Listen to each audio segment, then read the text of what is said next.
إله إلا الله وحده لا شريك له له الملك وله الحمد يحيي ويميت وهو على كل شيء قدير. قال الله تعالى في القرآن الكريم بسم الله الرحمن الرحيم يا أيها الذين آمنوا كتب عليكم الصيام كما كتب على الذين من قبلكم لعلكم تتقون. قال النبي صلى الله عليه وسلم بسم الله الرحمن الرحيم اتقوا النار ولو بشق تمرة وصدق رسول النبي الكريم. Kaum muslimin, Bapak dan Ibu, jamaah Isya, jamaah tarawih dan witir yang dimuliakan Allah Subhanahu wa taala. Secara singkat izinkan kami untuk memperkenalkan diri. Nama biasa Bapak sebut setiap kali setelah selesai sholat. Ibu juga begitu. Dalam setiap zikir dan doa Ibu selalu sebut nama saya.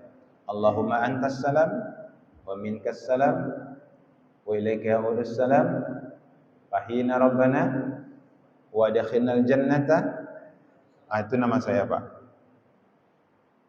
Lebih kurang 4 sampai 5 bulan kami sudah berada di Kecamatan Rimbo Melintang, ditugaskan di kantor KUA Rimbo Melintang. Jadi malam ini Bapak dan Ibu, ini merupakan inisiatif kami sebagai penyuluh agama yang ditugaskan di Kecamatan Rimbo Melintang.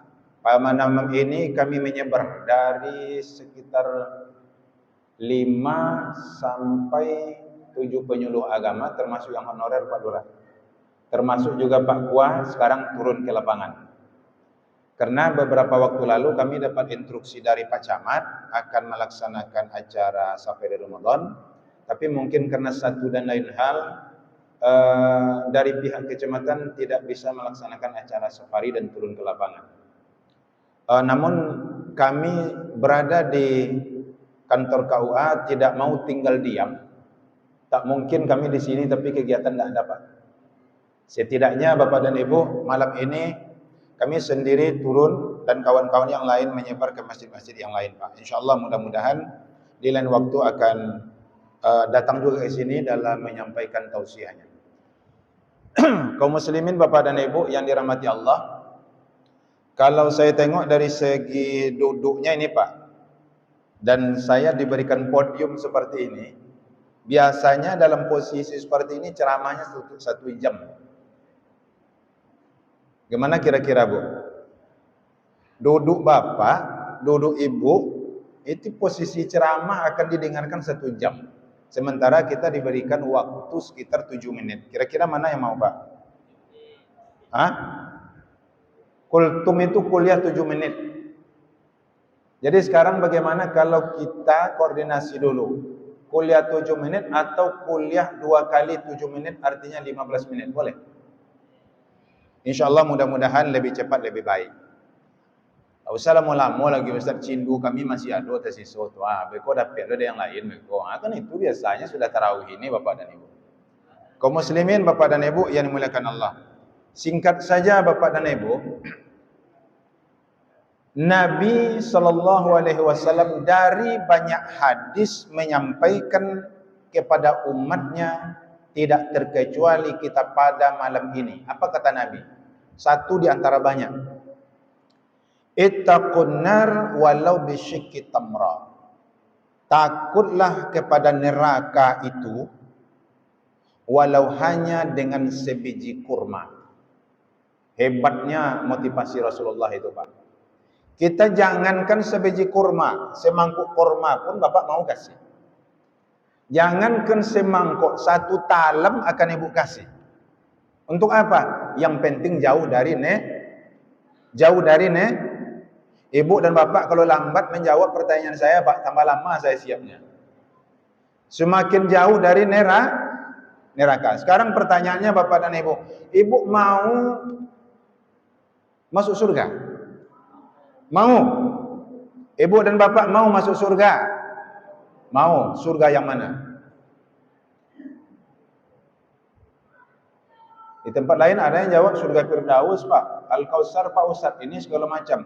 Kalau Ibu dan Bapak tanya ke saya, Sepertinya berolok-olok Pak, tapi tidak berolok-olok ini. Kalau saya ditanya surga mana saja, yang penting masuk Pak. Ibu takut dengan neraka? Mau masuk neraka? Tidak. Neraka mana yang ibu mau tidak masuknya? Saya neraka jahanam tidak mau saya masuk Pak Ustaz. Terus Bapak mau masuk neraka mana? Tak satu pun neraka yang mau kita masuki. Iya Pak? Itu dia. Nabi pesankan kepada kita, takutlah kepada neraka walau hanya dengan sebiji kurma. Begitu sebetulnya secara sederhananya Pak, takut dengan neraka itu. Kaum muslimin Bapak dan Ibu yang dimuliakan Allah, untuk memotivasi kita pada Ramadan. Bagaimana Ramadan ini diwajibkan kepada kita? Siapa yang diwajibkan untuk berpuasa di bulan Ramadan? Kalimatnya satu saja Pak. Amanu. Dalam surah Al-Baqarah ayat 183 yang hafal oleh semua kita, atau kalaupun tak hafal semua kita pernah mendengar. Hai orang-orang yang beriman. Yang menarik di situ Bu, kalimat yang digunakan adalah amanu, bukan yu'minu. Apa makna amanu? Oleh para mufassir menjelaskan kepada kita, karena Allah menggunakan kalimat amanu bukan yu'minu, levelnya berbeda Pak. Kalau amanu itu bagaimana? Walau hanya memiliki iman, walau hanya sedikit. Memiliki iman walau hanya sedikit, wajib puasa. Untuk apa gunanya puasa? Di antara gunanya puasa untuk menimbulkan rasa simpati dan empati.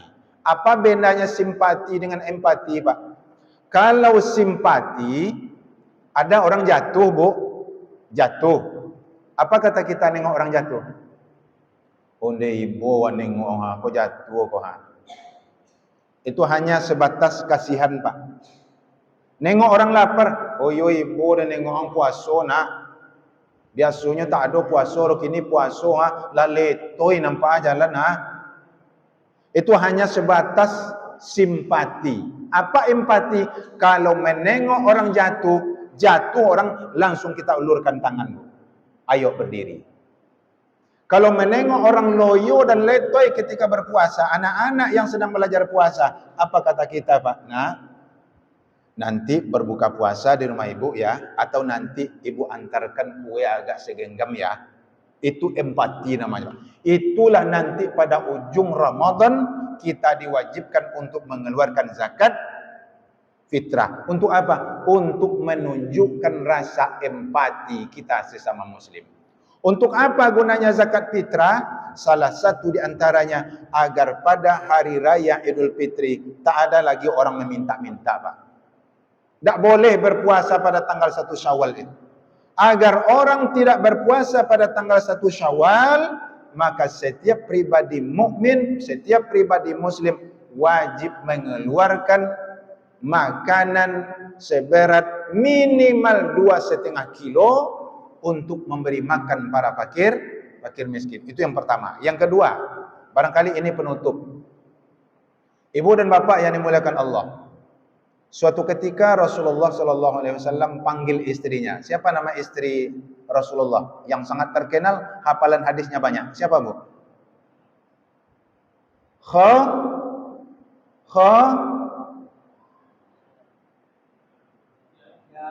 Khadijah. Yang benar adalah Aisyah.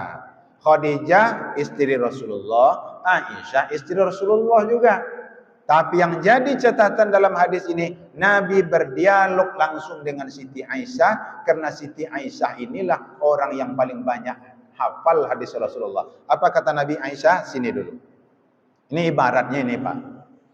Saya akan sembelih kambing, lalu bersihkan, silakan dicincang, masaklah wahai Aisyah. Setelah kamu masak daging ini wahai Aisyah, bagikan pada seluruh tetangga dan bagikan pada kawan sahabat-sahabatku. Oleh Aisyah tak banyak cerita bapak dan ibu. Karena dia patuh pada suaminya, apalagi suaminya adalah Rasulullah, Nabi pilihan Allah Subhanahu wa taala, dilakukan oleh Siti Aisyah. Apa yang dilakukannya? Setelah dibersihkan daging itu, dia masak, lalu dia bagi-bagikan kepada seluruh tetangga. Pada saat Siti Aisyah sudah membagikan, disisakanlah oleh Aisyah 1 dari 4 kaki kambing. Disisakan 1 saja, Pak. Andaikan ini kaki kambing, Pak, disisakan 1, ditaruh di dapur. Pada saat Rasulullah pulang, Rasulullah bertanya, "Ya Aisyah, apakah engkau sudah membagi-bagi masakan daging yang sudah kusembelih tadi?" Kata Aisyah menjawab, "Sudah wahai Tuan. Sudah ya Rasulullah. Selesai wahai suamiku. Sudah saya bagi semuanya. Habis saya bagi, tinggal 1 kaki kambing lagi untuk kita." Apa kata Nabi, Pak? "Wahai Aisyah, ingatlah apa yang engkau katakan habis, itulah yang tersisa. Apa yang engkau katakan tersisa, itulah yang habis." Kira-kira siapa yang bisa menangkap apa maksud Rasulullah itu, Pak? Saya ulang, Aisyah, yang engkau katakan habis dibagi, itulah yang tersisa. Yang engkau katakan tersisa, itulah yang habis. Apa maksudnya itu, Pak? Pahalanya. Bagus, Pak. Ada yang lain? Yang dijawab oleh Bapak tadi perlu kita kembangkan. Jawabannya sudah benar. Pahalanya. Artinya setiap yang kita infakkan, apakah untuk pembangunan masjid, fisik atau mental masjid yang kita bangun, atau kita nanti memberikan zakat fitrah, itulah sebetulnya yang untuk kita, Pak. Bapak nanti bersedekah, itu buat Bapak, Pak. Bapak dan Ibu nanti membelikan pakaian anak yatim, itu untuk Ibu nanti, Bu. Kapan? Besok di akhirat. Apa yang tersisa oleh Aisyah yaitu kaki kambing, itulah yang hak. Makanya, Pak, sesuai dengan apa yang disampaikan oleh cendekiawan, orang-orang yang cerdas itu, katanya, yang kita pakai akan lapuk, yang kita makan akan busuk, yang akan kita berikan kepada orang lain, itulah pahala yang akan kita terima. Mumpung masih di pertengahan Ramadan, ada 2 pekan lagi Ramadan. Jangan sampai tidak kita sebagai orang yang mengaku umat Nabi Muhammad tidak bersedekah walau hanya sebiji kurma. Karena apa? Karena dengan banyak berimpak dan bersedekah akan mampu menjauhkan seorang mukmin, seorang muslim, hamba Allah, umat Nabi Muhammad terjauh dari siksa api neraka. Demikian saja, banyak maaf Bapak dan Ibu yang dimuliakan Allah. Semoga saja uraian singkat ini bermanfaat bagi kita semua, terlebih lagi bagi diri saya yang menyampaikan. Sebelum saya tutup, izinkan saya untuk menyampaikan salam maaf, salam hormat dari Kepala KUA Kecamatan Limbo Melintang, sebab kami tidak bisa sama-sama turun, melainkan kami berpencar di beberapa masjid yang ada di kecamatan kita ini. Demikian saja, banyak maaf. Sambut salam saya sekaligus salam dari kawan-kawan, sekaligus salam dari Kepala KUA Kecamatan Limbo Melintang. Assalamualaikum warahmatullahi wabarakatuh.